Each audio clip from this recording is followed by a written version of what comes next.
Udanandana Vrajajanarandana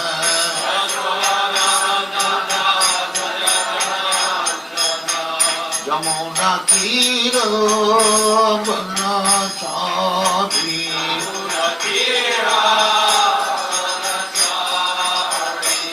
Jamuna Tira Vanachari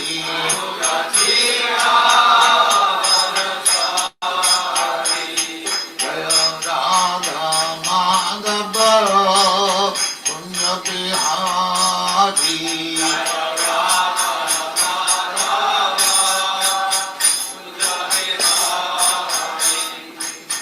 Gopijana Vallabha Girivaradhari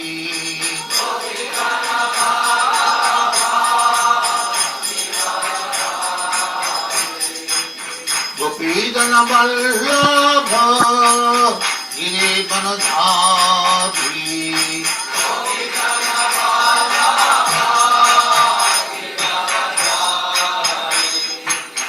Yasodhanandana Vrajajanarandana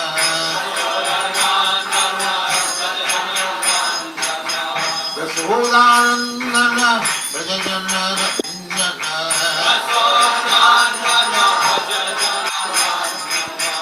Yamuna Tira Vanachari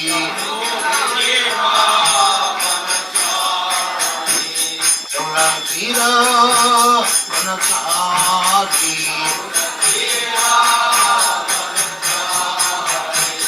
Jaya Radha Madhava Punya Bihari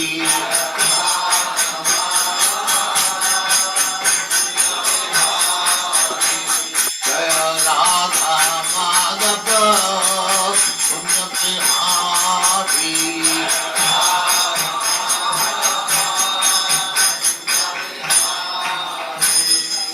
Jaya Mansa Paribhajaracharya Stakare Smala Viditam Saraswati Goswami Bhagavati Jaya Nanda Gori Goswami Jaya Ramacharya Sri Haridas Thakur Jaya Name Sata Hosi Krishna Chaitanya Prabhu Sri Advaita Gadadhar Shivacharya Gaura Bhakti Sri Radha Krishna Bhog Gopinath Sam Kanda Radha Kanda Jaya Vrindavan Dham Ki Jaya Navadvip Dham Ki Jaya Ganga माई की जय जमुना माई की जय गुरु द्वारका धाम की जय स्वामी तो भक्तवृंद की जय और ग्लोरी टू और glory to thank you very much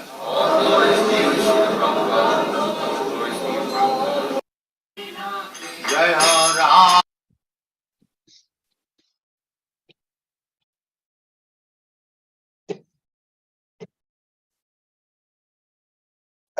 Hare Krishna, dear devotees.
Hare Krishna, dear devotees. Our speaker is Grace Advaita Krishna Prabhu will be joining us in a few minutes.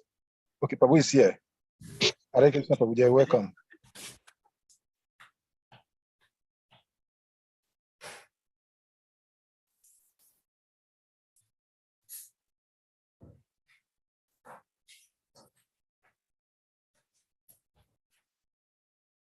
Hare Krishna, dear devotees. Please, we welcome you all to today's SRIMAD BHAGAVATAM section.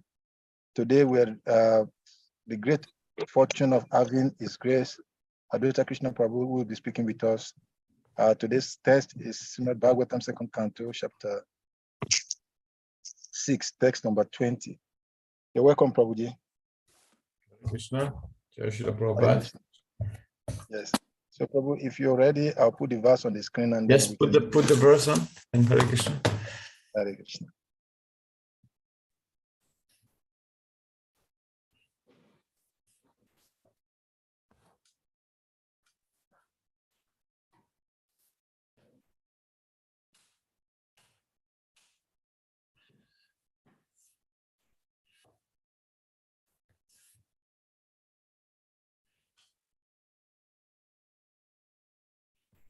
Hare Krishna.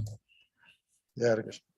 Om Ajnana-timirandasya Gyananjana Shalakaya Chakshurunmilitam Yena Tasmai Sri Guruve Namaha. Sri Chaitanya Manobishtam Stapitam Yena Bhutale Swayam Rupa Kadamaiham Gadadi Sapadandikam Namo Vishnu Padaya Krishna Pristhaya Bhutale Shode Bhaktivedanta Swami Niti Namine Namaste Saraswati Deve Gauravani Pracharine Nirvishesha Shunyavadi Paschata Deshatarine Jaya Sri Krishna Chaitanya Prabhu Nityananda Shri Advaita Gadadhara Sivasadi Shri Gaura Bhakta Vrinda Hare Krishna Krishna Krishna Hare Hare Hare Rama Rama Rama Hare Hare. Hare Krishna, thank you for having me for today's class.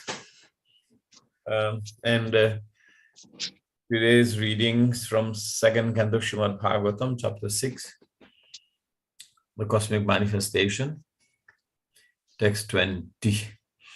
Om Namo Bhagavate Vasudevaya. Om Namo Bhagavate Vasudevaya. Om Namo Bhagavate Vasudevaya. Narayanam namaskritam narang chaiva narotamam devim saraswatim vyasam tato jayam mudhirayet. Nasta priyeshu abhadreshu nityam bhagavata sevaya. Bhagavati utama shloke bhakti vavadineshti. Krantaraja Srimad Bhagavatam ki jai. Padastrayo vahischashan aprajanang ashram antas vilokyastavaro grihamedo brihadvrata. The spiritual world will consist of free fall of the Lord's energy situated beyond this material world. And it is all specially meant for those who will never be reborn. Others who are attached to family life and who do not strictly follow celibacy vows must live within the free worlds. Purport by Srila Prabhupada. You can go down. The climax of the system of Varnashram Dharma or Sanatan Dharma. Some devotee has to mute. Sunita Devi and Gul Dalamal, please mute. Mute them, Shalika Prabhu. The climax of the system of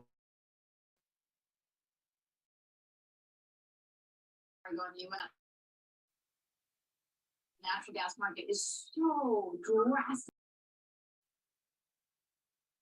You can unmute yourself, Prabhuji. I muted all, so please, can you unmute yourself? Good. Thank you. There's a black screen in the middle. I can't read. Yeah, sorry. The climax of the system of Varnashram Dharma, or Sanatana Dharma, is clearly expressed here in this particular verse of Srimad Bhagavatam.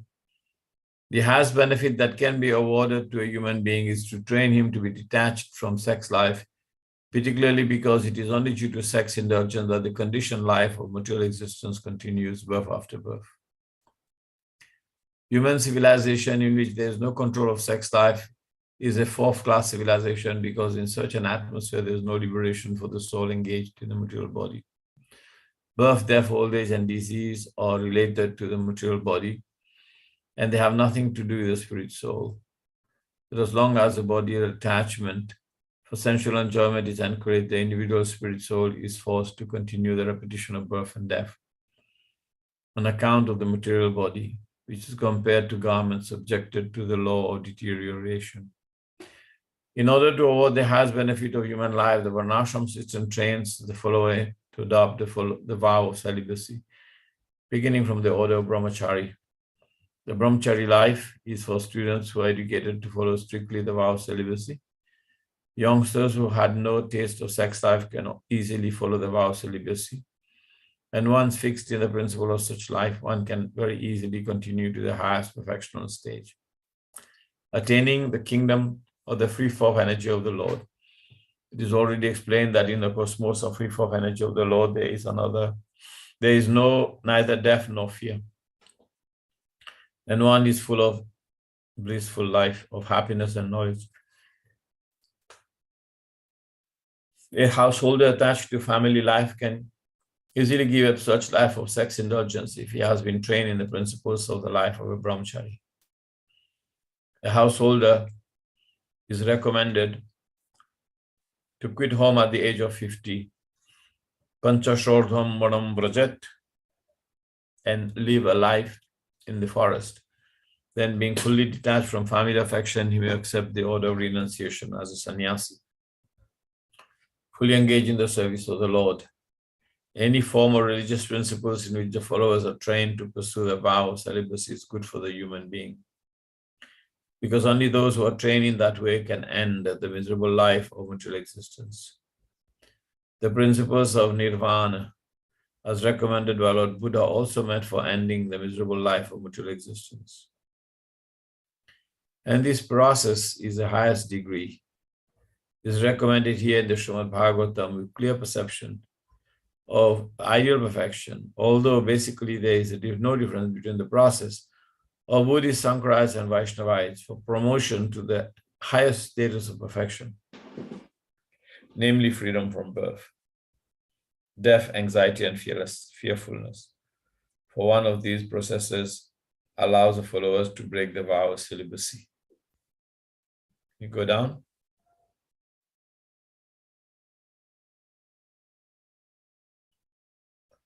The householders and persons who have deliberately broken the vow of celibacy cannot enter into the kingdom of deathlessness. The pious householders or the fallen yogis or the fallen transcendentalists can be promoted to the higher planets within the material world, 1/4 of the energy of the Lord, where they will fall to enter into the kingdom of deathlessness. Of Brihad Vratas, or those who have broken the vow of celibacy. The Vanaprashtas, or those retired from family life, and the sannyasis, or the renounced persons, cannot break the vow of celibacy. If they want success in the process, the brahmacharis, the vanaprashtas, and sannyasis do not intend to take rebirth, apraja,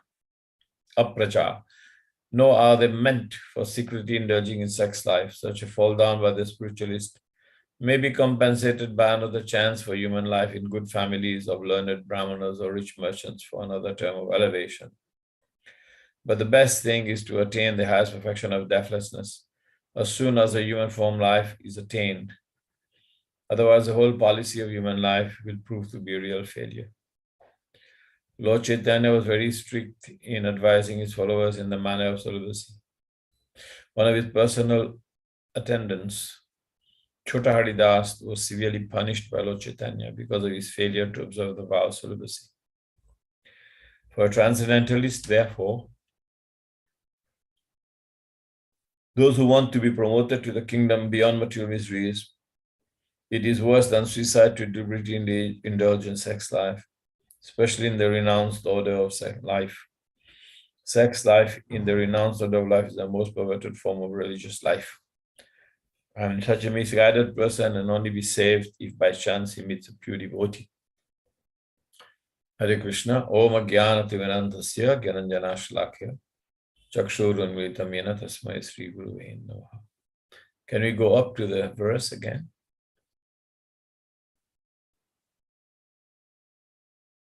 My thing is not charged. My iPad is not charged, so I'm using.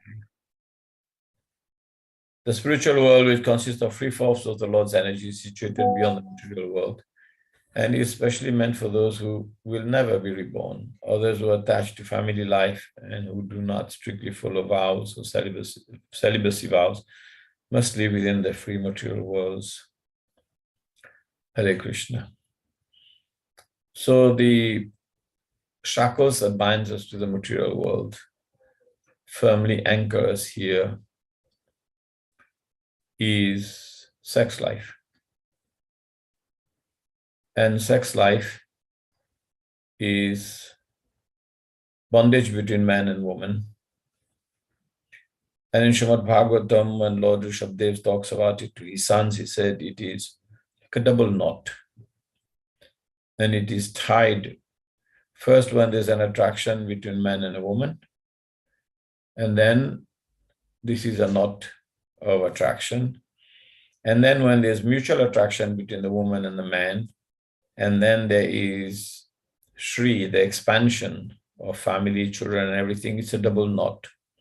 So when you tie one knot, then you tie another knot in it, it's considered to be a double knot. So this is actually a very difficult situation to untie. I remember when I was a young boy, I mean, not a young boy, but I was a young man, 1981 or something, and I was doing some seva with one of my senior Prabhupada disciple, who was a Murshid Temple president. I was cooking with him, and he was telling me about this. And he said, once you get attracted to the opposite sex, then there's a knot in the heart, and then it becomes difficult. Then I had decided that I'm not going to get involved in these kind of things. But then nature took its own course. And we have seen how this entanglement is so deep,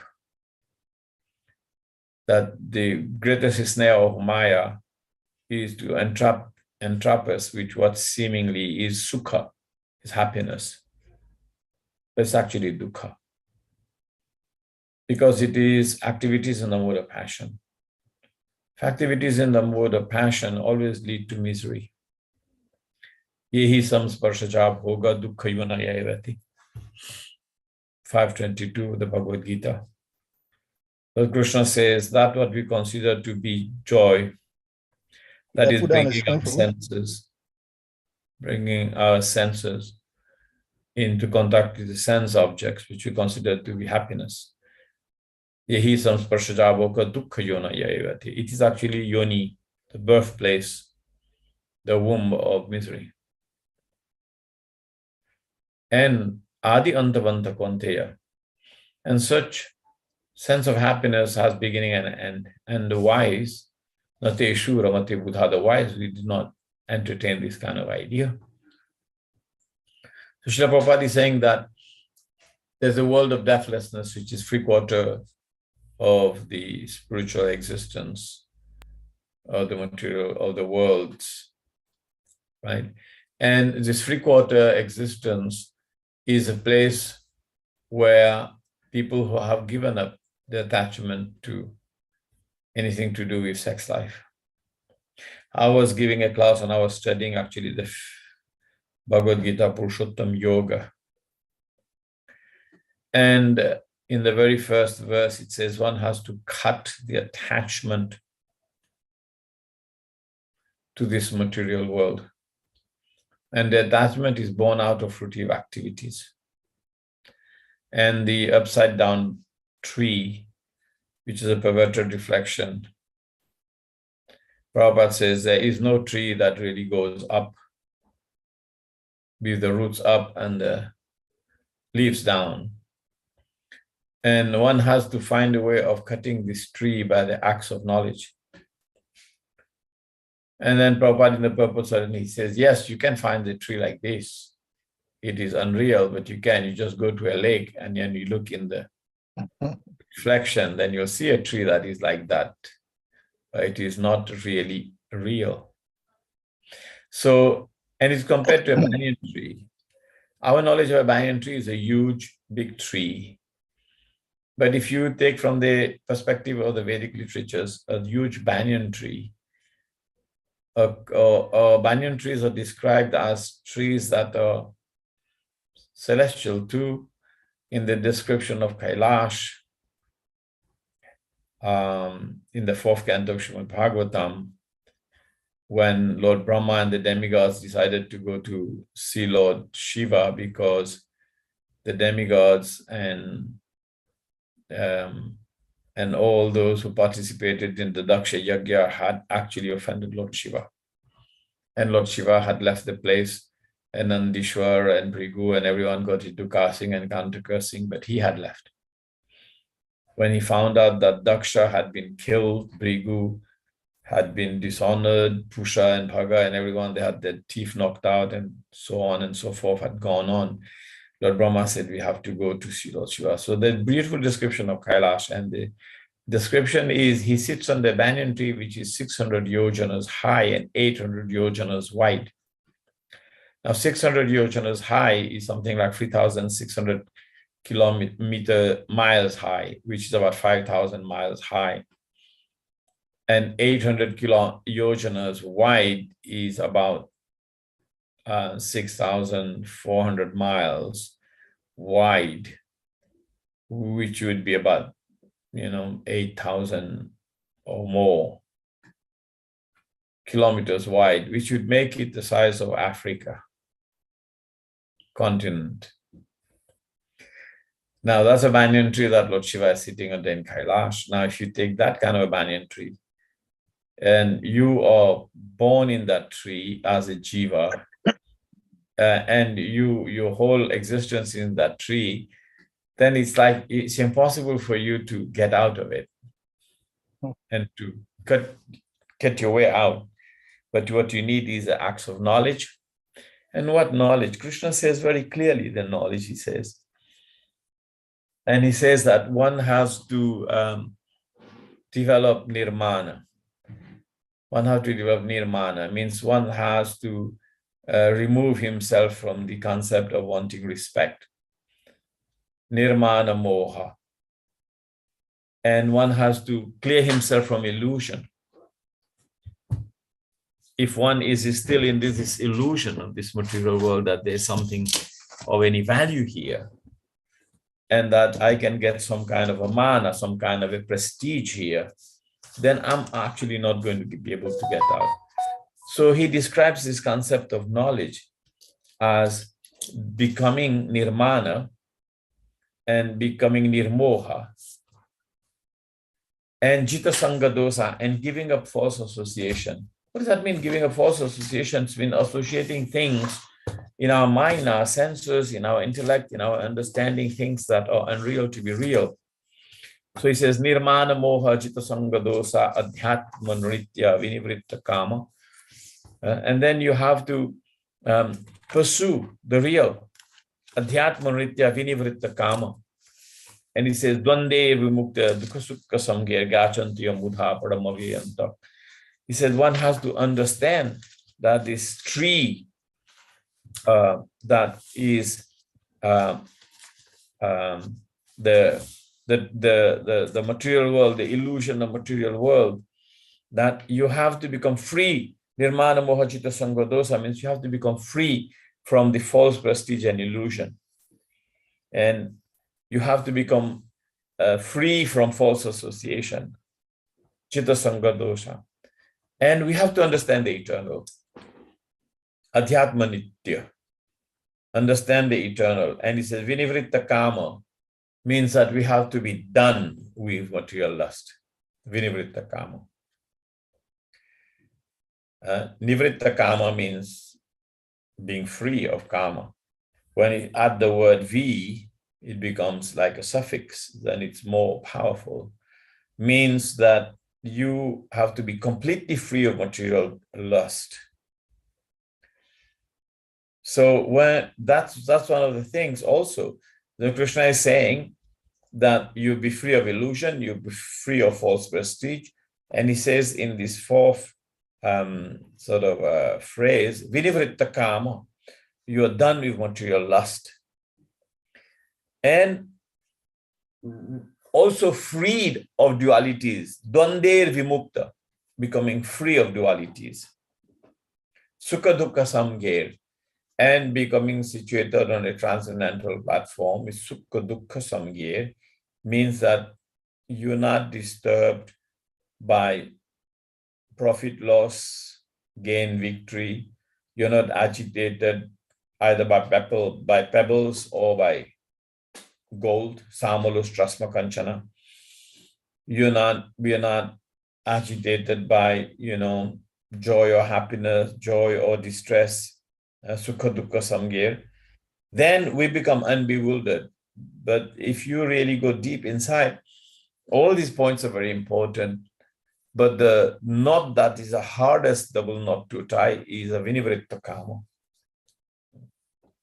Very difficult to untie that knot.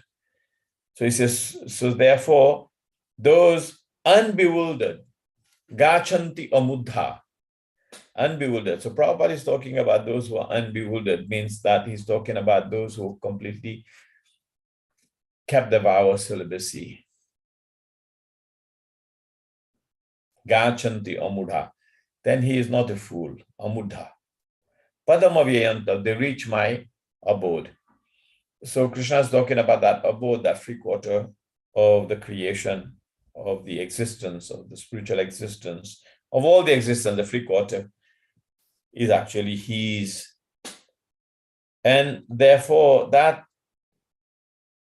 person who is a vinivritta kama, that person who is completely freed from this material lust, he can attain that spiritual world. So Krishna, he describes also to encourage us, he describes in the Purushottam Yoga, he describes this spiritual world. And he describes it as being a place where there is none of the three things that make this world run. Right? No sun, no moon, no electricity. He describes that world. And he says that that world does not have, there's no sun, no moon, no electricity. And whoever goes there, he doesn't have to come back to this material world ever again. And he knows, Krishna tells us very nicely in this. This is the yoga of the Supreme Person, which means we connect to the Supreme Lord by understanding this. And he knows very, very clearly and very succinctly he explains it in these beautiful verses that follow. And he says, why you have to try to come there? And you won't have to come down here because you are my part and parcel. Right? He says that, no? He says, you're all my part and parcel. Mami vangsa jiva loke jiva bhuta sanatana manashasthandayani prakritishtani kartati. You're my part and parcel, but here in this material world, you're struggling with your mind and senses. Right? So how do we create this illusion? We create this illusion for sex life. We also create this illusion for the network of senses around the mind, which then generates a field of activity in which we act. It's called kshetra, which is the body. So the mind, the senses generate this body, and it's considered the kshetra. And the soul becomes a knower of the body, becomes the enjoyer of the body. And he identifies with the body. And in this way, he is entrapped by all the different sense pleasures that the body offers, and that the apex of all these sense pleasures is actually sex life. And through that apex of his sense pleasures, the sex life, he firmly binds himself to the field of activities, different fields of activities in this material world, starting with the kshetra, of which he is presumed to be the knower, the kshetra, the field of activities that is given. So he becomes completely bewildered in this field of activity. And it is generated by the mind. So if someone is pursuing spiritual life, like so many devotees, we are trying to practice a spiritual life, but if we are not done with material lust, if you're not disgusted with sex life and material sense enjoyment, then we're actually going to stay in this material world. This is what this verse is all about, 620. It says, if we cannot keep our vows of celibacy, if we cannot keep ourselves clean in our mind and consciousness beyond desires for material lust, then that shackle is not broken. It's quite interesting. So Bhaktivinoda Thakur, he had 14 children. I remember reading 14 children. But he was an acharya, he had broken the shackle of sex life. Prabhupada also was married and he had children. So in this purport, we read that even the grihastas, the householders, or the brahmacharis, they keep the vow of celibacy. Celibacy for the householders. Of course, this is understood to mean that one should engage in relationships between men and women in the home only for the procreation. Otherwise, it is not considered okay. It is not considered. It is considered illicit. So how do we go from there? Krishna explains that if you actually try to cut that attachment to this forest of material enjoyment, well, there's one little secret. The one little secret is we have to transfer our affection to the pure devotee. There's one verse, but I cannot put I know the gist of it. It is said that what we do is we have relationship in this material world. And we turn this relationship in this material world to relationship with the spiritual master, to the pure devotee. And by developing affection to the pure devotee, towards the pure devotee, it opens Mahat Sevam Dwaram Ahor Vimukti. Tamo Dwaram Joshitam Sangi Sangam, right? I think 522 is it? Yeah. So it says, if the attachment to Joshit, that is the woman, or the attachment to the opposite sex, it opens the doors to material life or hell.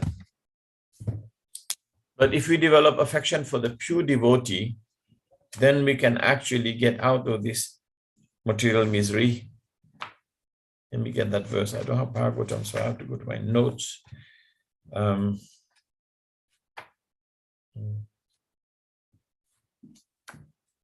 Maybe 13.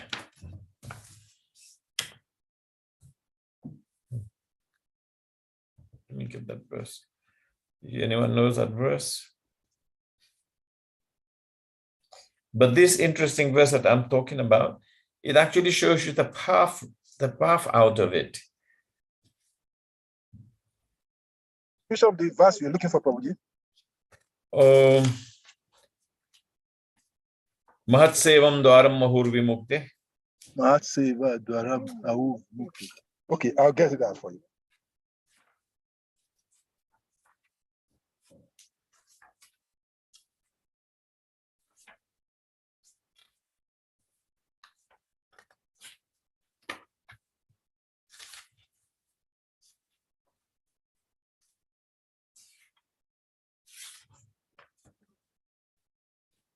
You got it?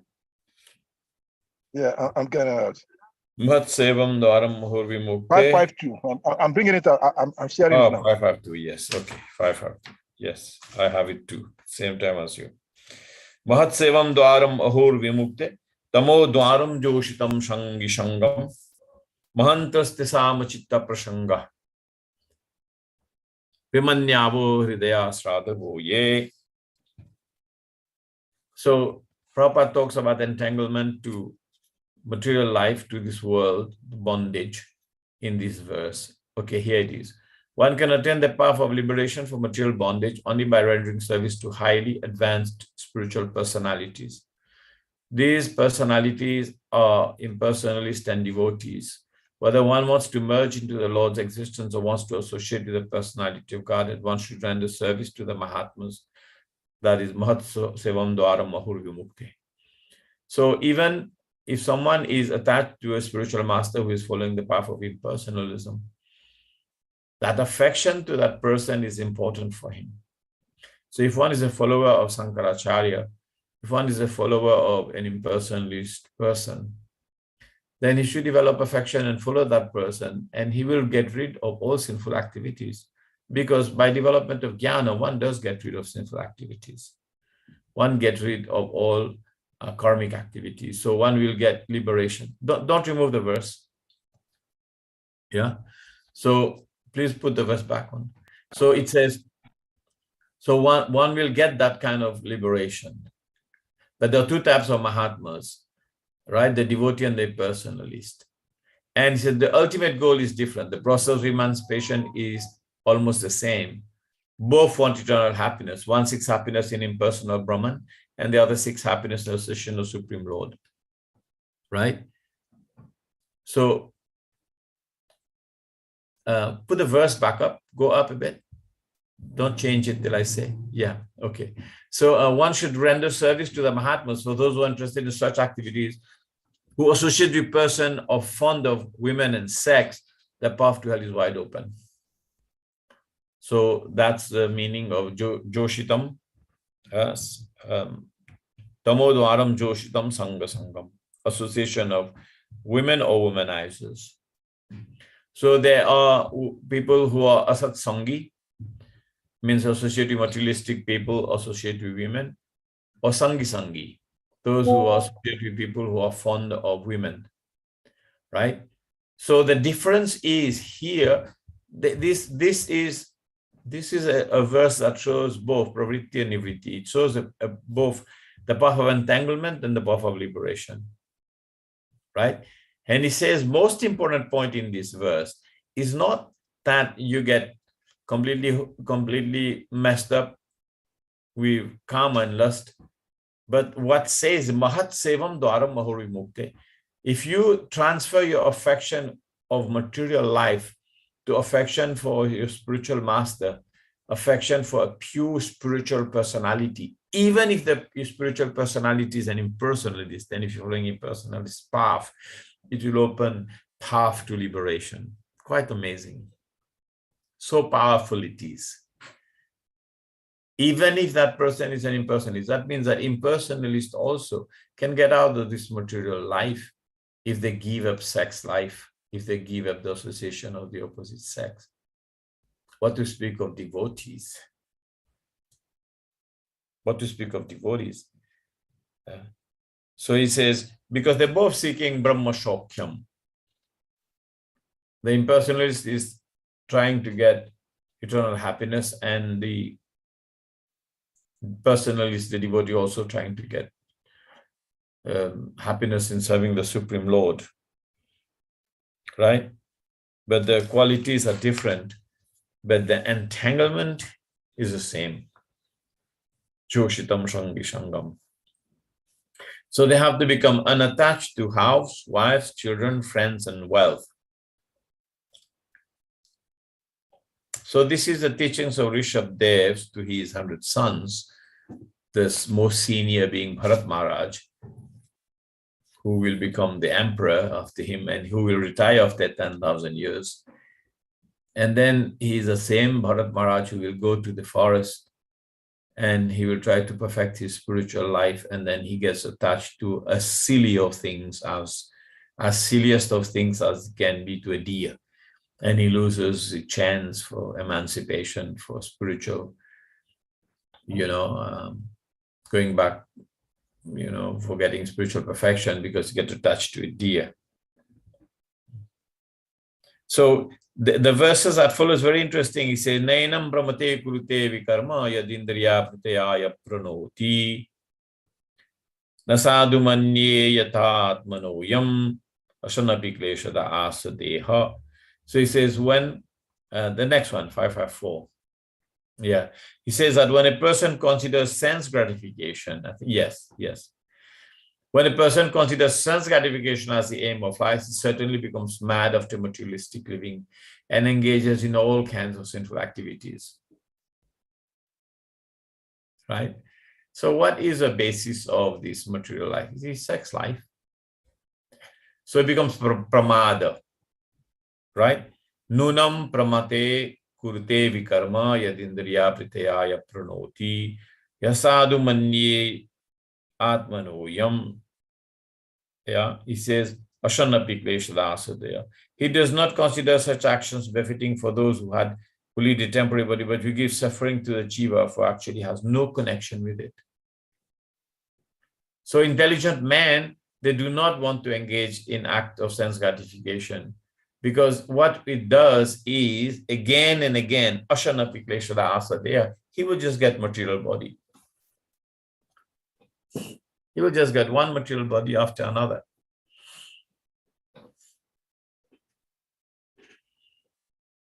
So one becomes defeated. Again and again, one is defeated in this material life by the same enemy of sex life again and again. And then again and again, one is given another body with a network of senses and a field of activities which is generated by the mind and senses into the body. And one is therefore engaged into this perverted reflection of the banyan tree, and one cannot cut one's attachment to it through activities that are considered completely fruitive. So one is defeated and subjected to miseries arising again and again from ignorance.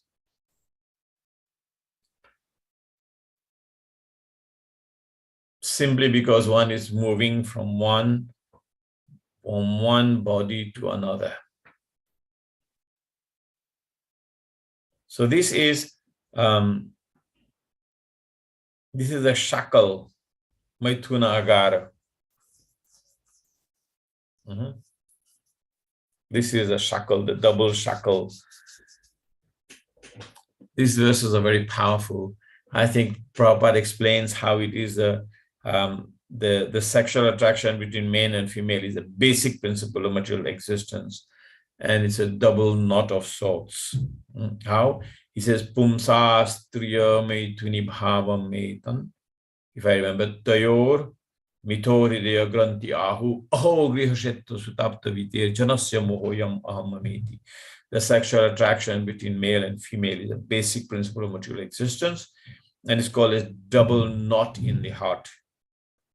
Mitho means again. So he says, Tayor mitho griyan hridaya granti ahu. That's what I was talking about. This is 558. Yeah. And he says, this is a double knot. 558. Same chapter.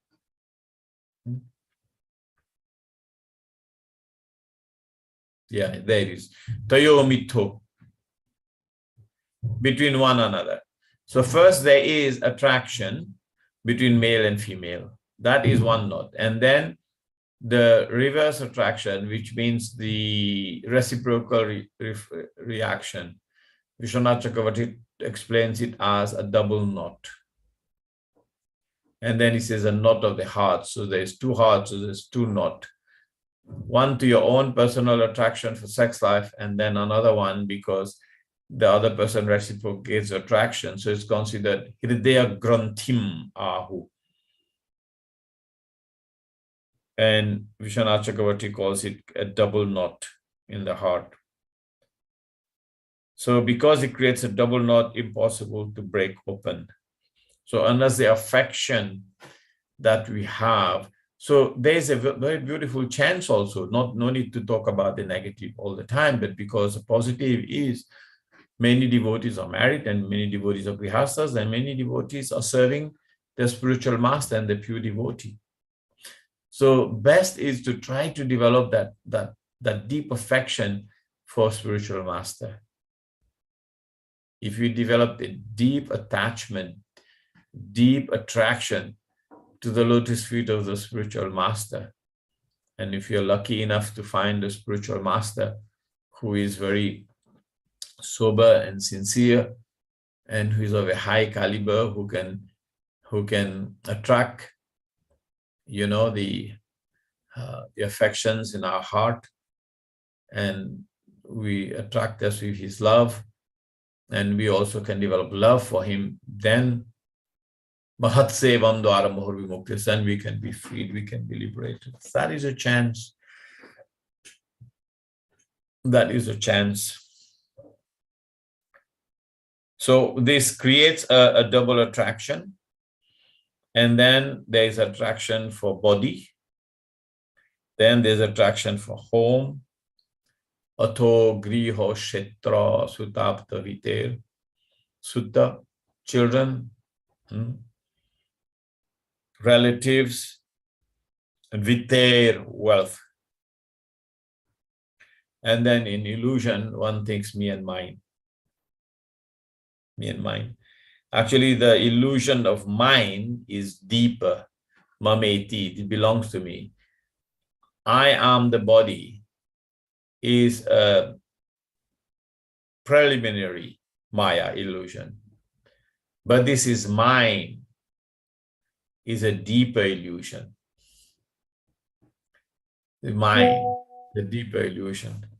So by this, we are actually anchored into material life. You can remove it, Prabhuji. By this, we are anchored in material life. We are engrossed in material existence, and we are shackled to this perverted material world, and we are shackled to an illusory pursuit of happiness. But if we can transfer this, this is our greatest misfortune if you are unable to, but if this is our greatest fortune if you are able to, if you are able to completely dedicate ourselves to our spiritual masters and to have affection for the spiritual master, we will be freed from the affection of Joshitam Shangi Sangam, women or lovers of women, and then or opposite sex, because it applies same for the women also, and as much as it applies for the men too. So that is the formula that is given in the Srimad Bhagavatam. And if we do not keep our vows of celibacy, if we follow this path of sense gratification, then if you think of it in another sense, why is Krishna going to want us there? Because he's a supreme enjoyer. We enjoy as long as we consider him the supreme enjoyer. But if we consider ourselves as being an enjoyer of sorts, and Krishna doesn't like to have competition. You know, he's an autocrat. He's a spiritual autocrat, but he's charming and kind. And why would he want to? Anyway, it's his world. He created it. We are all part and parcel of him, and we can have as much enjoyment as we want, but it has to be in the right order. But if we want to create our own world of me and mine in the false illusion, then we'll be staying in this material world.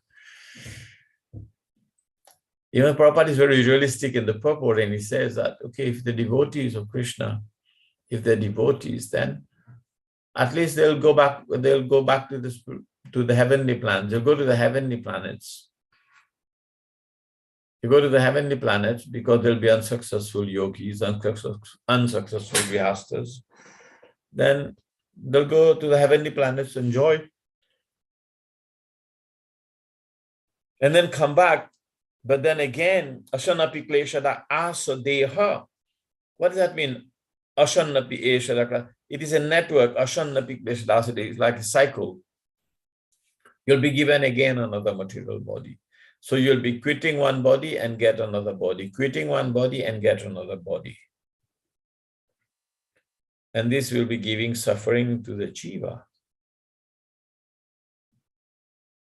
Even though he has no connection with it.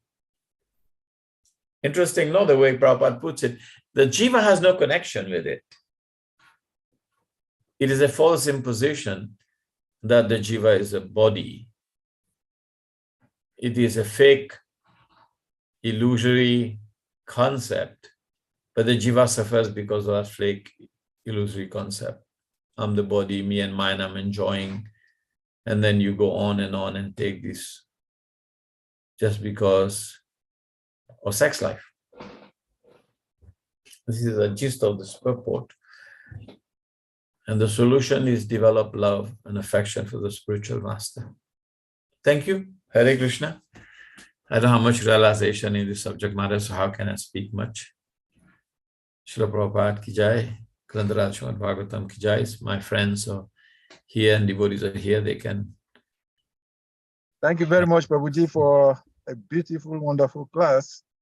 When I saw this verse, and I knew that you were doing to speaking, so I was expecting these deep thoughts on this verse. Thank you very much. And the references you made in the 5th canto nicely depicts the reality of what is going on. In the Lord Rishabhadev had actually done a very beautiful instructions there. Thank you very much. I have some 1 or 2 questions, but then dear devotees, we're in the Q&A section. So if anyone has a question and comments, please. Lord Rishabdeva, he represents the Shaktivis avatar of renunciation. He's a profoundly renounced person. And he's considered Lila avatar, sometimes Shaktivis avatar. But his teachings were very dear to Srila Prabhupada. Prabhupada quoted those verses, that's why I remember them over and over again. Especially around the mid-70s when Srila Prabhupada, or early 70s, first part of the 70s, Prabhupada had given sannyas and there was quite a few disappointment. Then Prabhupada was very strongly preaching about attachment to sex life and so on and so forth. And he even made special concessions for those who had taken, sannyas vows and were unable to maintain it, because he could understand the difficulty for not having been trained and having been living with women, young women, hippie, this and that, and then they have taste for sex life. It's easier for someone who, the Prabhupada quotes that in the purport, easier for someone who has never tasted women, never tasted what you call sex life, then it's easier for them. That's why brahmachari training is an important part of our culture. If you have good brahmachari training, right, then it's easier. But if someone has developed some kind of an attraction or affection for sex life, then for that person to become completely freed from the entanglement of sex attraction is very difficult. Prabhupada talks about that in the purport too. Yes, go on. Anyone wants to comment us? Thank you.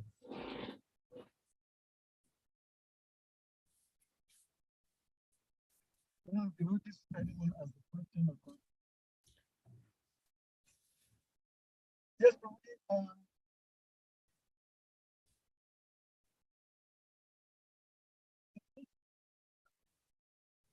I can't hear you. Anyone talking? Anyone operating the platform? can you hear me?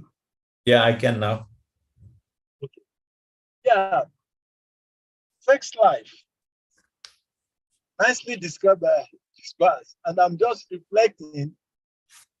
You just said something very touching now, that if one is nicely trained as a brahmachari, it becomes very easy to easily overcome the entanglement of sex life. But even after so many years of devotional life, in the practical times, we see that even when someone has practiced devotional service for several years, still sometimes we see that once he falls down to this allurement, and even when we look at the sages, we have so many stories of so many sages who, even after taking the vow, taking so much austerity, still by the allurement of the cupid, this attraction for sex life falls down.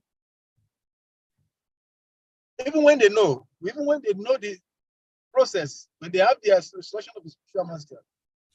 So at what point does one become completely free, that is no longer able to be lured or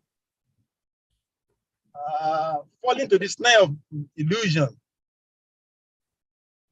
Well, Lord Rishabdev teaches that one has to be able to have destroyed the ahankara, ahammameti. If one is able to destroy ahankara, and to destroy ahankara is mahat sevam dwaram mahavimuktis. You have to serve the pure devotee, you have to serve the devotees. So you hear about different, Prabhupada in his purport, comparatively, he will say that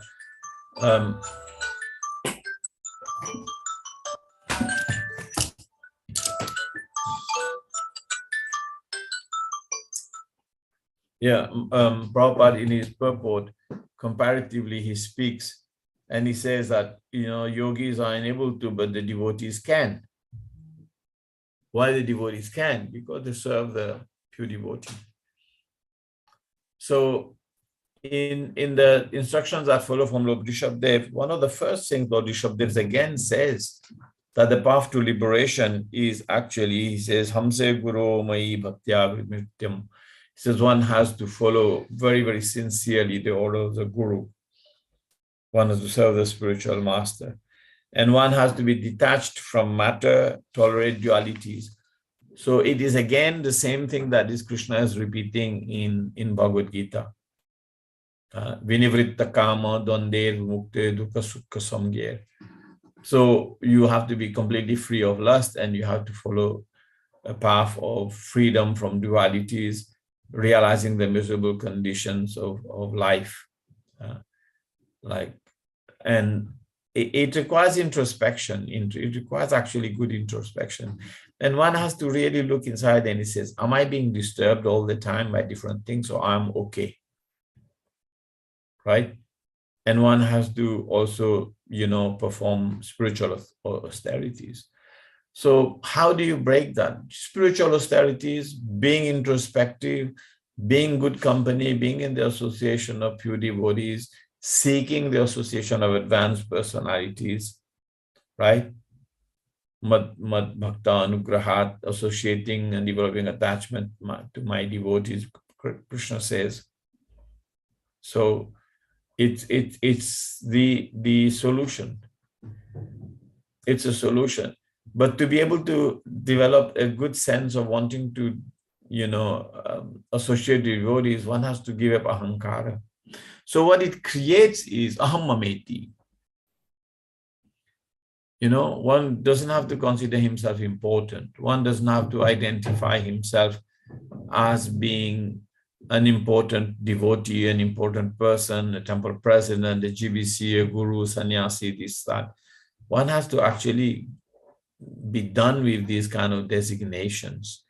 One has to think himself more as a servant of the servant of the servant, and be willing to associate in a humble way, in a positive way, in a constructive way, in a proactive way, and in a very sort of accepting way, knowing that I am attached to this material world because of my own pursuit to fulfill my desires for sense gratification.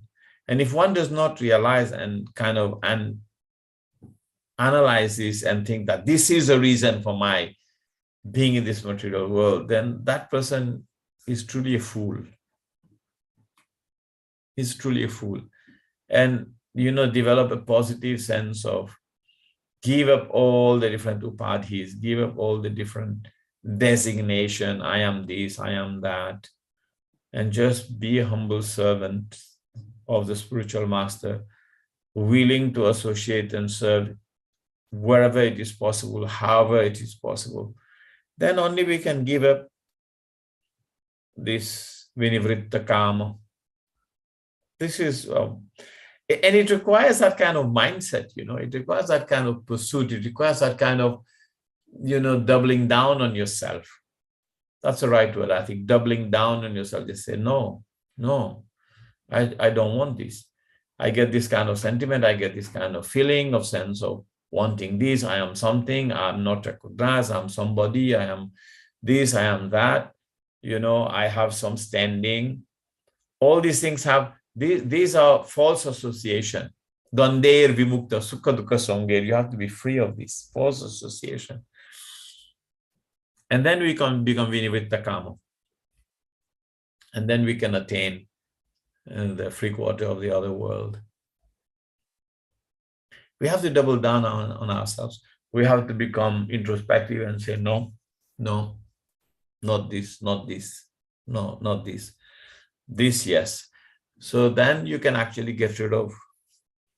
There's sometimes in my own life, there's sometimes I am able to, for a long period of time, double down on myself and say, no, I don't want this, I don't want this, I don't want this. And other times my ego takes over and I think, why am I not giving this opportunity? Why am I not giving that opportunity for service? And then I go on, like a seesaw. At sometimes it is very nice, very interesting. And the days and the month or the long period of time where I'm actually thinking, positively about everything. And I, just, hit my mind with the shoes of submission and accept that I'm a fallen conditioned soul. I'm a fallen conditioned soul. I have no other claim except to try to grab hold of the lotus feet of Krishna. Then I manage well. I become happy, become peaceful, become positive. Things start to happen in life. And then as soon as you start to think that you are somebody, the deep attachment within the heart starts to rear its ugly head. So humility,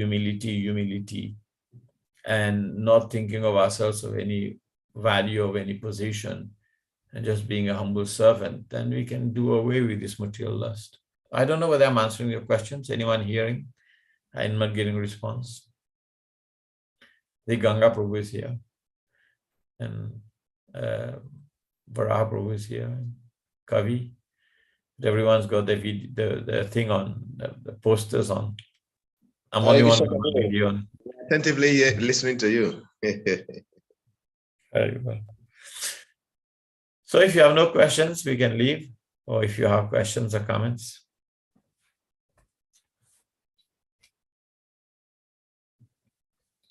I think humility is a key.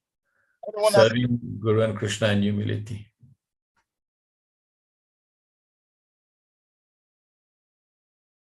Yeah, it's like the topic at hand, devotees are reluctant to ask questions. Yeah, so stay on the positive side. Stay on the positive mood and be introspective at every single thing that you do. Is it fruitive? Is it devotional? Okay, I'm trying to serve, but am I investing for myself in it? Or am I investing for my spiritual master in it? And if you're investing for yourself in it, it's fruitive. And you can never extricate yourself from that. Paratambulam Shakam, the banyan tree, you cannot extricate yourself. If it is not fruitive, then it is Mahat Sevam Dwaram. It is for serving the great souls. Then you can get out. It's as simple as that in a way. But that requires deep introspection all the time. Bhakta Hasan Prabhu. Yeah. Bhakta Hasan, what is your question? Bhakta Hasan, unmute yourself. Ask a question. Hare Krishna. Hare Krishna. Right, please accept my humble respect of essences. All glory to Guru all Krishna Prabhupada, and no grace to you. I'm kind of a little bit confused. Maybe I came late, so I didn't digest all the class. But my question is, for instance, if you have a diaspora life, you are living with your wife, and so at some point you have your wife. She has to be. She don't have to attract you anymore, or how do you go about it? Because the more your wife is attracted to you, the more the sexual life will go on between the two of you. So even if you are a diaspora and you have to stay away from sex life, that means the attraction you have of your wife, it has to go away. So how do you do that? And it's more or less it's like it go more on men. So how do your wife handle such situations like this? This is my question, because I'm kind of a little bit confused. If you can. Yeah, I mean, there is, like, you have to look at it at the perspective. What is the perspective? We want to go back to Godhead. Then you have to pay a price for it. We want to go to that world where there's no birth, death, old age, and disease, where every dance, every step is a dance, every word is a song. And there is no need for driving, there's no need for going to work, there's no need for anything except that you're permanently situated in a sense of bliss, happiness, joy, contentment. And then on the negative balance sheet, we've been here in this material world and we're not there.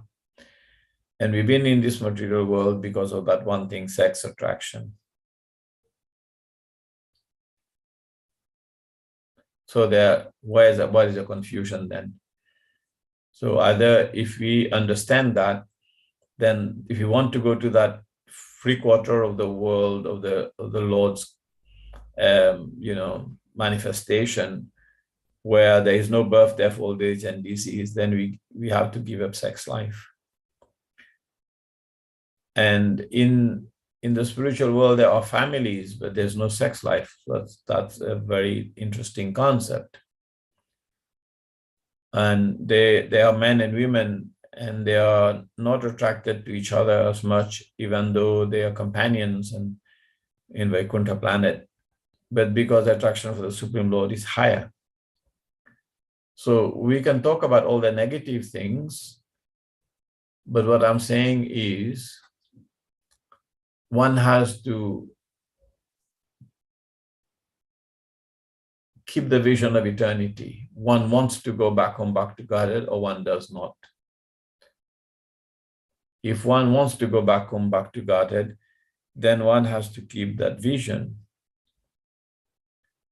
that's what it means to go back to Godhead, that I have to break the chain. Okay, you want to go to a place of freedom, then you have to unlock the chain, the shackles that bind you in prison. Now, there should be no confusion about that. Now, there can be confusion about how, but there should be no confusion about, if someone is still confused about the fact that I want to be engaged in sex life, but at the same time, I want to go back to Godhead, then that person is actually deluding himself. There should be no confusion about that. And you may have our weaknesses. We may have our particular predicament. We may have our particular personal situations, but philosophically, honestly, and being honest to ourselves, we should not have that confusion in our heart and mind. We should be clear. Okay, that's what I want. That's my weakness. I am at that position. Then I should know that this is not going to be my life for going back home, back to Godhead. That should be no confusion there. There should be no confusion at all there, because the Shastra is very clear.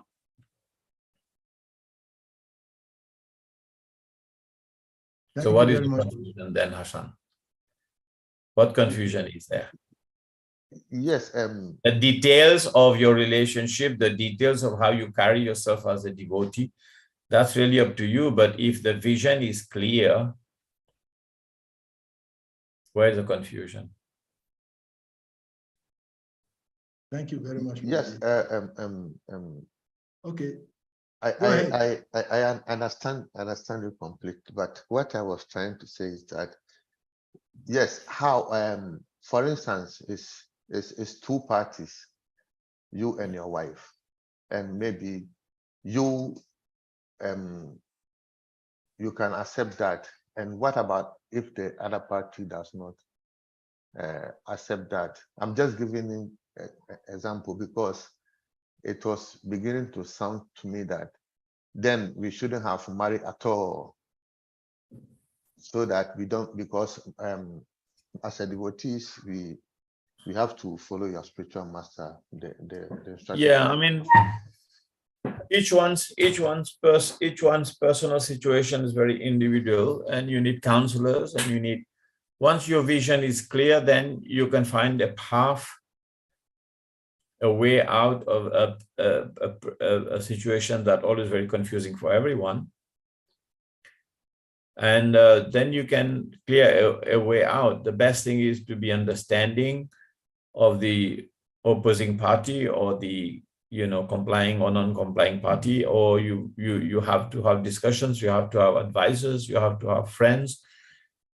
But I can only speak for what is absolute at this level, because I'm not acting as a counselor, I'm just giving a general class. So each one of us has our own particular situations, and each one has to find a way out. But the vision should not be confusing. Oh, okay. Thank you so much. I cannot speak to of your personal situations, but if the vision is clear and you pray to Krishna and you pray to Guru, he will find you a way. At least for Hassan, Yes, be convinced of that. I particularly asked this question so that I can explain it better, because this is the first time. I think that last week we had similar, yes, all right, I get it. similar discussion about this, and I was very, very clear. But today I came in very late, and it's more like we are talking about the same thing, but different from different perspectives. That's why I'm asking. I'm sorry, I cannot help more than that. But I can. Yeah. So thank you so much. But you have to also, situations sometimes, I know, especially in West Africa, because I asked Gurudev one question once when I was in West Africa, and I tell you what was my question now. I'm going to tell you all. And he was initiating devotees who were taking brahmanas, and they were married to women who were mostly not devotees. And I said, Gurudev, how can you do that? I asked him that question. I said, some of them have more than one wife, 2 wives, 3 wives. And I said, you're giving them Brahman and their wives are not even following 4 regulatory principles. They're eating meat at home and this and that. He gave me a big laugh, and he said, well, that's a culture. You have to find a way out. He just laughed. I asked him point blank. And I said to him, you don't think that I didn't ask him that question? I asked Gurudev that question. And he laughed like his big oceanic smile and big laugh. And I said, and I told him, and I said, you're laughing, but this is serious stuff. He said, what am I supposed to do? The culture is like that. And he said, the culture is like that. But slowly, they will understand. They will get purified. Yeah. And I even mentioned a few names, and I said, this person has so many wives, and the wives are not following. And then he said to me, yeah, the culture is like that. Then I also, when I went with Prabhu to one Namhata in Togo, he took me there. I think I remember we walked, we took a taxi and we walked, and we went to that place, and these people were conducting this Namhata program, then I understood the culture. And people were following free regulatory principles. A lot of them were chanting more than 16 rounds. And I asked them, why is it that you're unable to follow? Which other regulatory principles you're not able to follow? And I don't remember, well, I can't recall whether I would remember that, but a lot of them said, oh, we can't cook without fish sauce. And I said, oh dear. Immediately my heart went to thinking about Jagannath Puri and his Savara servants. The Jagannath Puri has a lot of servants who are fish eaters because, he's, so I was thinking, oh, but still Krishna will find a way of making you devotees. And I suggested they come to the Togo temple, which was just open, Radha Madhav would install it. And I teach them how to cook with that fish sauce. Now the culture is different, but it doesn't exclude anyone from becoming devotees of Krishna. Even if the culture is very tough and harsh, Yeah. cannot exclude anyone from becoming devotee of Krishna. So Hassan, you'll find a way. Have faith in God. He knows about your predicament more than I do. No. As a devotees, we know our path, and even as much as it's very difficult, we try as much as possible to follow the principles. For instance, if we have to preach to other people, other faiths, for instance, in Islam, if you don't sleep with your wife, it's a punishment. And the more you sleep with your wife, it's a blessing. And even in Christianity, it is said that you don't have to hide yourself from your wife. So for instance, if you have to preach to somebody, people like that, because we have these people on our way that we have to introduce Krishna consciousness to them. So in case like this, I just want to be clear on how maybe you more or less you go about it for them to understand, because as a devotees we follow a lot of principles which is very difficult for other faith to believe that or to go about it. So I think I understand you completely. Before I was trying to get the picture. So I can understand your point. So Sanat, Krishna consciousness is showing the path of eternal salvation. It's not showing the path of going to a place where there is so many women to enjoy or so many material enjoyment. Krishna consciousness is showing the path of eternal salvation and a way of associating with the Supreme Lord and his devotees and his friends, and you become part of that association where you enjoy the company of the Supreme Lord. Unfortunately, in our understanding of that kind of spiritual environment, sex life does not exist.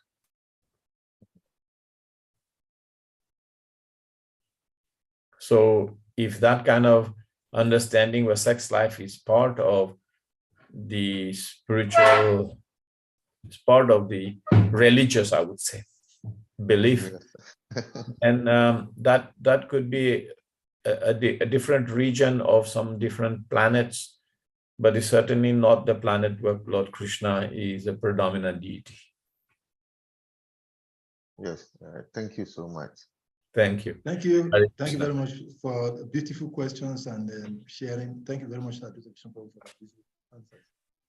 Kavi Kanapura, please. Yes, Prabhu. Hare Krishna, Prabhu. Just the question of Bhakti Hassan and the Prabhu's reply was so interesting. Can so you slow the music a little bit? Okay. Music? There's no music here. Someone is chanting Hare Krishna Maha Mantra, so. Okay, as maybe from another planet, is from here. Yeah, it's coming from another planet. Okay. Yes, I was just trying to contribute to what Prabhu is saying. I remember one time somebody asked a question also regarding this when Guru Maharaj was giving lecture about how to manage with your wife and how to this. And Guru Maharaj said, you're already getting hold already. So naturally you lose desire for it. So don't worry yourself. And also I remember that the more we become more attentive in chanting and the more we become absorbed in chanting, naturally the sex urge also will go down. This is from personal realization. Everybody is different with different nature and all those things, but the more we become absorbed in chanting of the holy name, I think naturally all these urges will go down with time. So this is just my own contribution. Yes, I agree with you. Thank you very I much. agree with you fully. We are on the path and we are doing okay, and we stay positive, but also be conscious of the goal and what takes us there and what doesn't take us there. You know, and if we are aware about what takes us there and what doesn't take us there, then we will be more careful and more cautious, rather than just saying, okay, I'm chanting Hare Krishna, I'm fine, the rest is not important, and just be blasé and be kind of non-committal about really understanding that as you surrender, I reward you accordingly. Krishna says, so according to what we surrender to and how we surrender and how much we surrender, we're going to get what we deserve. Goal is clear. Thank you, Prabhuji. Yes, next one. Next Hare Krishna, Prabhu, please can you unmute? Hare Krishna, Prabhu. Yeah, Hare Krishna, Prabhu. Thank you for your class. Before I ask my actual question, I want one clarification before then that question. The clarification is this sex life thing we are talking about, that the scripture is emphasized. Is it talking about the physical sex contact, or is talking about it propelling us to become more attached materially? Is it the material attachment that is the prominent thing, or the sex by itself, the indulgence of sex itself that is the scripture is talking about? Can you repeat the question to me, Salika Prabhu? The accent was a little bit difficult. Yeah, he is asking that the sex life that we're talking here, is it just about physical sex life or attachment to sex life or material entanglement? Well, if your material attachment will lead to physical attachment, because you know, if you have an appreciation for something, then you will want to enjoy that something. What it requires is a complete no hatred, no desire. Raga dvesa vimuktestu. If you have too much hatred, it's also considered part of attraction. And if you have attraction, it's considered positive attraction. And therefore, by being attracted to some kind of an emotional or other kind of, you know, engagement in sexual activity, then it will obviously lead to material sex. You cannot be free. Because the mind creates attachment. You have to understand that the attachment is not created by the body. The mind the mind and the senses working as a network creates an attachment. Even when we chant Sarira Vidajal, we know that. We say that this body is a network of senses, which causes deep entanglement. And out of that, the tongue is the most voracious, right? But later on, we can also understand from nectar of devotion, nectar of instruction, that from the tongue, unable to control our udara, our stomach, then we are unable to control our sex urge. So all kinds of sexual activity, even mental, thinking of the opposite sex, which means that you cannot think of Krishna. If you're mentally attached to some kind of a material attachment, material enjoyment, then service is diametrically opposed to it. To be able to serve in a clean, nice manner, we have to think ourselves as servant, not enjoyer. To serve in a nice, clean manner, we have to think ourselves, I'm the servant, I'm not the enjoyer. And as soon as there's some kind of a material attachment, affection, attraction, desire, then, and we want to pursue it, then we become enjoyers. So enjoyers cannot be servant. Enjoyers want to be masters. Okay. Yeah, the reason why I was asking this question is that usually when we read stuff from the scriptures, we try to take a cue from the scriptures. I mean, what the predecessors have done and how we can emulate their footsteps. So, like when I say, when we read the Mahabharata, we know a personality like Dronacharya was such an exalted person. But we also read that Dronacharya was so attached to his son that even at the mention of the fact that his son was dead, led to his death also, because he couldn't contain it. So such a person, an exalted person like Dronacharya, if he's so attached to his son, so where are we going to place him? That is he so attached to material consciousness or what? And we can see the example of the Pandavas. The Pandavas, if you see their life, I understand. If you take, I understand your question now. But if you place it in the context of that verse we just read from Srimad Bhagavatam 5.5.2, he says, and he goes on to say, that attachment is born out of the bodily conception of life. So whether it is Dronacharya or whether it is any other person, so much attachment to the son is born out of identification with the body. And the identification of the body, the root cause of the identification of the body is attachment to sex life. If you really look at it that way, then the very basis of that attraction, and it's a double knot, which means that it is caused by attraction to your body and the network of senses generated in the body as a field of activity for you to act within.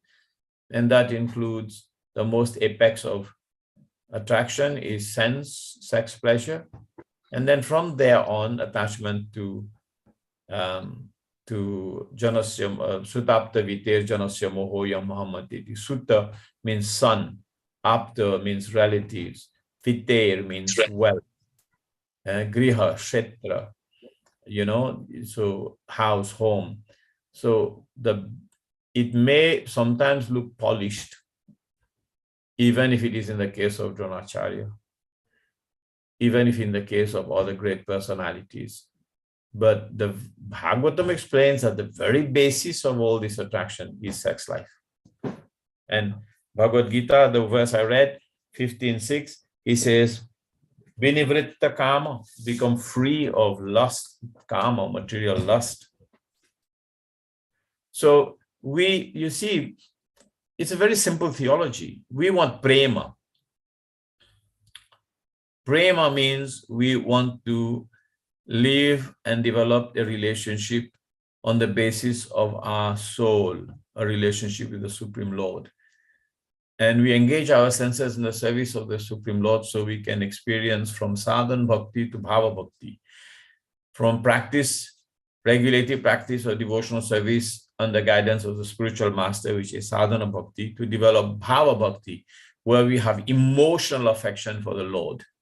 That's what it means, bhava bhakti. Rati means emotional attachment, affection.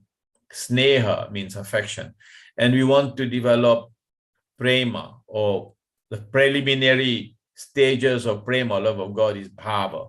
So at least from sadhana bhakti, from regulative practice of devotional service, forced upon us almost by rules of the spiritual master, we follow 4 regulative principles, we chant 16 rounds, we try to keep ourselves clean, we try to wake up early, we do all of this. The aim is we want to experience bhava bhakti, we want to come to the platform where we have emotional affection and attachment to the Supreme Lord, which will mature into prema. Right? That's what we want. And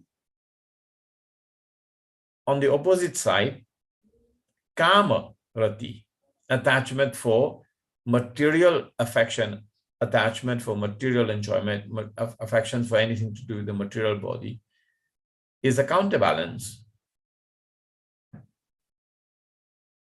Right? It's very simple, Hari Chakra Prabhu. It's very simple. So it's a counterbalance. It's there. So whichever things that come, I hate to give my personal experience, but I'm living in a particular situation. I'm living alone for a long time, even though I had 3 kids and I had wife and this and that. But because of the particular situation, I kind of become detached from expecting anything from the children and just leave. You know, it's fine. So but in the long run, I consider that to be a blessing, right? I was talking to one of my friends today, and he's having to cope with some illness, and then he was saying to me, I feel a sense of failure, and I said, you should consider that a blessing. He said, how? He said, if you haven't had much success with karmic fruitive activities, you know, whatever you tried to do was a failure, then you should consider that a success. And I said, on the contrary, some of us devotees have had plenty of success with sort of activities that look like fruitive, you know, materially speaking, or at least looking from a material angle. But that's not such a nice blessing. So you want to have kamarati, attachment to material lust. We always have plenty of it, life after life after life. These times we want to have real rati, real attachment to the Supreme Lord. And we want to experience that emotional attachment to the Lord. And that is diametrically opposed to material attachment. Maybe I've said enough on that. Hare Krishna. Hare Krishna, Govinda Prabhu, please unmute. Ask your question. Yes, Prabhu, please accept my respectful obeisance to Guru Deva, Glatishla Prabhupada. Prabhu, just a simple question.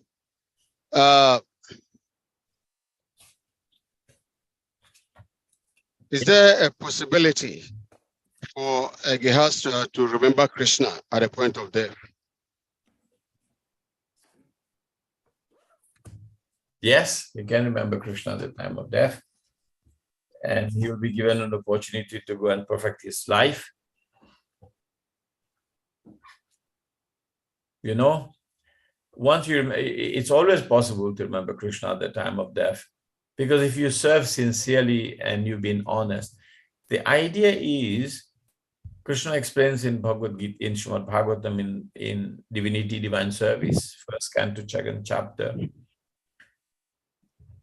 that by Nasta Presha Bhadreshu Nityam Bhagavata Sevaya Bhagavati Uttama Shloki Bhaktir Bhavati Neshtiki. But then he goes on to explain the other verse.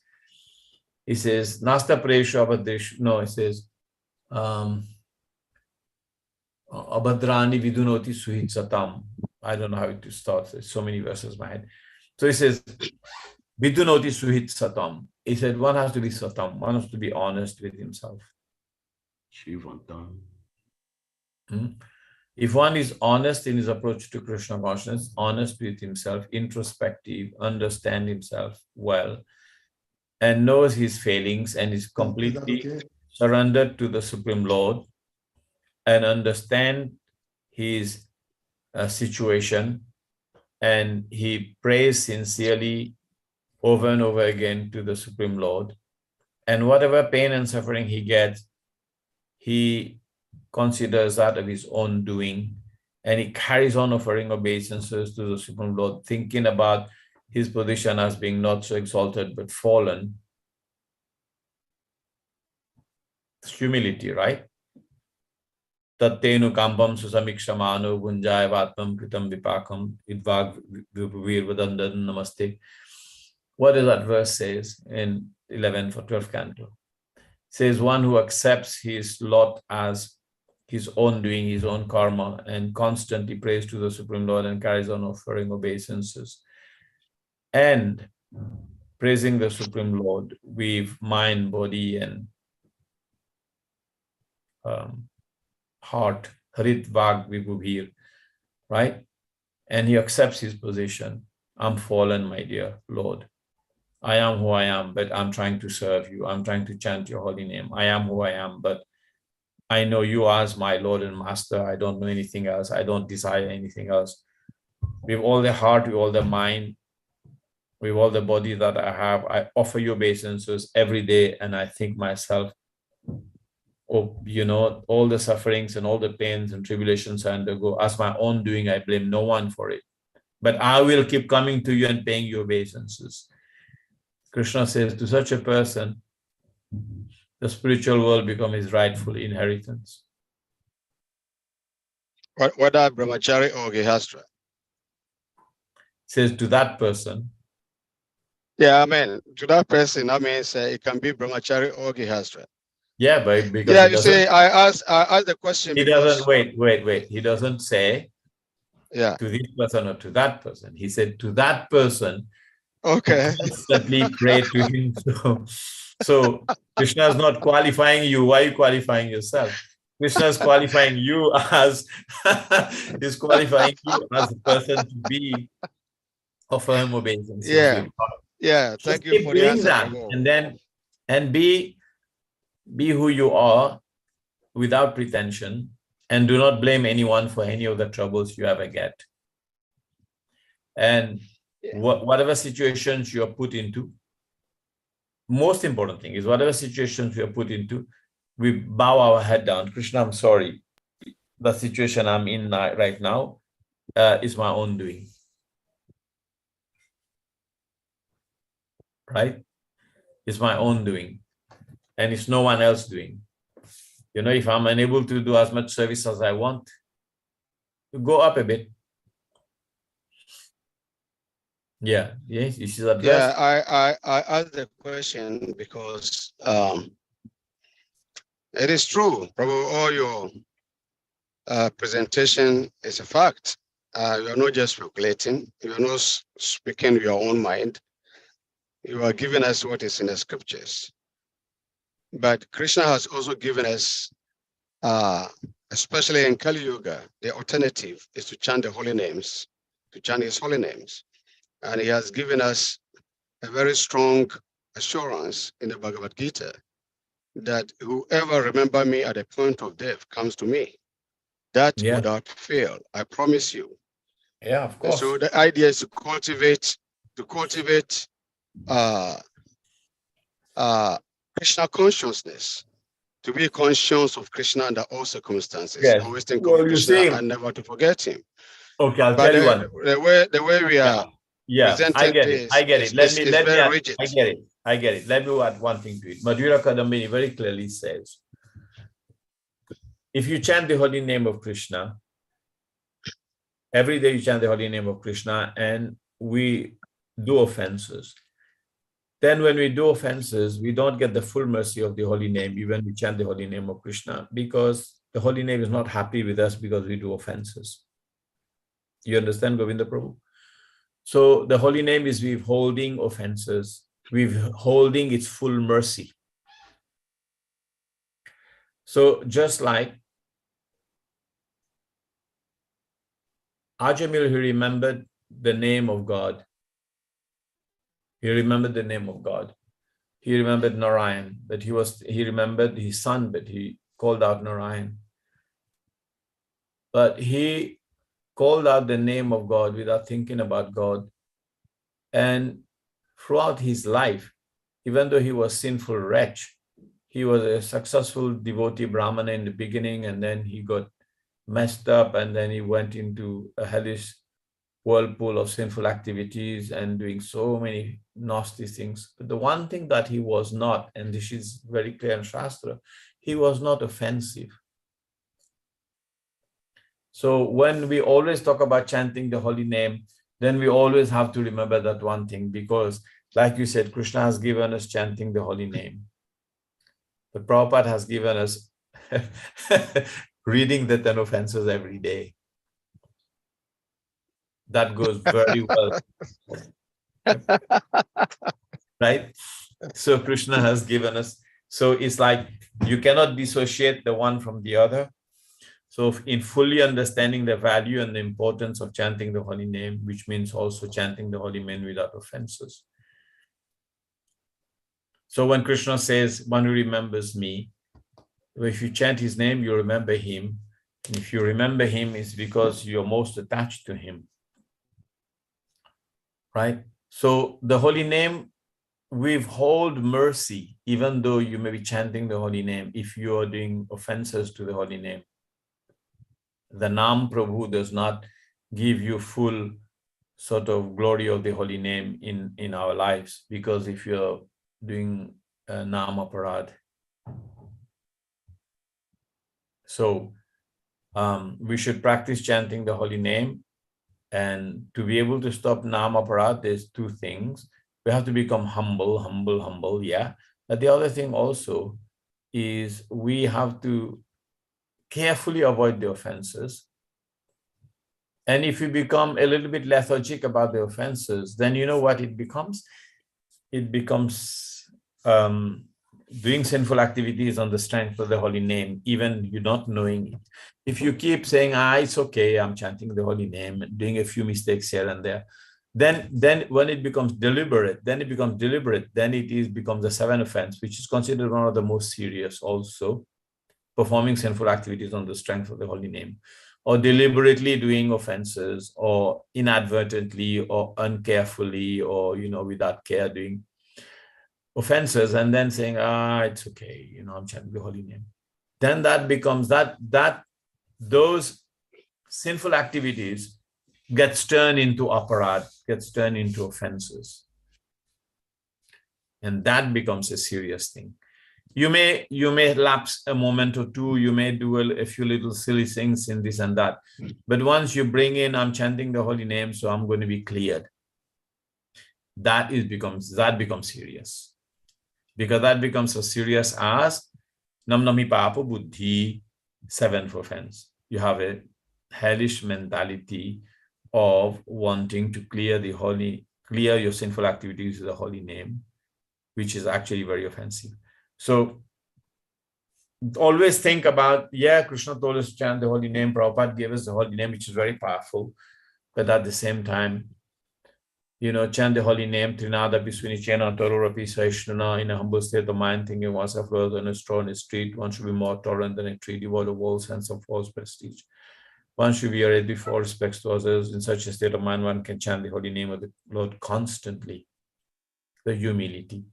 And carefully and cautiously avoiding the offenses, avoiding the sinful activities, avoiding kamarati, attachment to lust.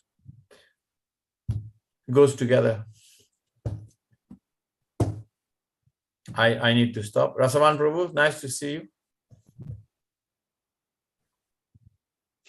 Yeah, Prabhu, this explanation, you see, the last part of your presentation, to me, it sounded very, very good to me, because it looked very rigid, that if one has to be a brahmachari, there is no way that one can go about it. It is Kali Yuga. So in the Satya Yuga, it's easy. People, take to brahmacharya life. Dwapara Yuga, Treta Yuga, this is Kali Yuga. And because of our fallen state, there's more reason why Chaitanya Prabhu is here and has given us this holy name and said this is the only means for this very age of Kali Yuga. And so, yes, the offenses must be avoided. So one may be a Gehastra and he avoids the offenses. He's trying to remember Krishna in all his dealings. And Krishna promises that, remember me, and if you can, remember me at the point of death. That is where the mercy of gurus come in. And that's where the Krishna's mercy comes in. And then I also believe that Gurudev is always on our side. We are weak, but we are trying. And at that point of death, if we are a little bit sincere, then the Guru mercy will come in, Krishna's mercy will come in. We don't have to be that strict brahmachari. A brahmachari can remember something else at the point of death, because there's subtle sex life also. One can be a brahmachari by having sex every day. Not thinking of women, but many things that can also be considered sex life on a subtle platform, and that is even more dangerous. So anyway, I like you for your last address. I have to remember Krishna, remember Krishna under all circumstances, whether brahmacharya or Gehastra, just try to remember Krishna, and Krishna's mercy will come in. I mean, this is amazing. I like the last part of your explanation. Thank you. Because that's a primary, obviously, that's a primary symptom of a devotee. He always remembers Krishna. He never forgets Krishna, right? Yeah. And that's the emperor. That's the main action. That's the main sutra. That's the emperor guide. The number one guide. You always remember Krishna, never forgets Krishna. So if you're always remembering Krishna, then we're safe. Then we are safe. Yeah, I agree with you. You're always remembering Krishna. Krishna is very powerful. Then you're safe. And we should stay positive like this. Hare Krishna. Grantharaj Srimad Bhagavatam ki jai. Shishinita Gopal. Jai. Thank you so much very much for your time with us. Actually, almost 2 hours. I didn't see any advertising, and I was thinking maybe they don't have class. So I was just forgive me. I could be I sent the verse earlier, but I thought I shared the poster to you later. That was my mistake. Just before, between 4 and 6, we had like 2.5 hours. We were on this, this huge book thing, cosmology, Vedic cosmology seminar by quite a lot of people went there. We were the VI, part of the Bhakti Vaibhava class, but it was very nice. But it was also quite controversial. It was quite a lot of things were going on, and quite a lot of things were said that was challenged, and it was very nice. But we were all students. We were all happy. It was very nice. There was some astronomy professor was there, and there was some other. Something about cosmology is always very complex, because for our conditioned mind, because unless one comes to a level of realization, because I think I was speaking sometimes a few weeks back, and I was explaining that that even Lord Brahma, before he could comprehend what Krishna was going to be giving, he has to get through austerity. And then most often times, because of our conditional existence, our present situation, it's difficult to really grasp some of the subject matter. So therefore it becomes a little bit of thank you very much. Very nice. We had so many angles of looking at the solar system. The 5th canto, chapter 19, 20, 21, 22 explains about the Ganges, Jambudvip, the prayers, different varshas of the Jambudvip, and it was kind of it's a lot in it to unpack, and I think many of us have not really understood many of the things, and even those who teach it haven't understood a lot of it. So because it is just Srimad Bhagavatam is given a very compact view on it, but sometimes other Puranas have more detailed view on it. Exactly. Hare Krishna. Thank you so much, very much. On this note, I want to request all of the devotees to please kindly unmute themselves. Let us loudly chant a powerful Hare Krishna mantra to appreciate that. Okay? Hare Krishna, Hare Krishna, Hare Krishna, Krishna Krishna, Hare Rama, Hare Rama, Rama Rama, Hare Hare. Panchakapataravyaschа kripasinubhya evacha patitanam pavanabhyo vaishnavebhyo namo namaha. Ananta Koti Vaishnava Vrinda ki jai. Jai. Hare.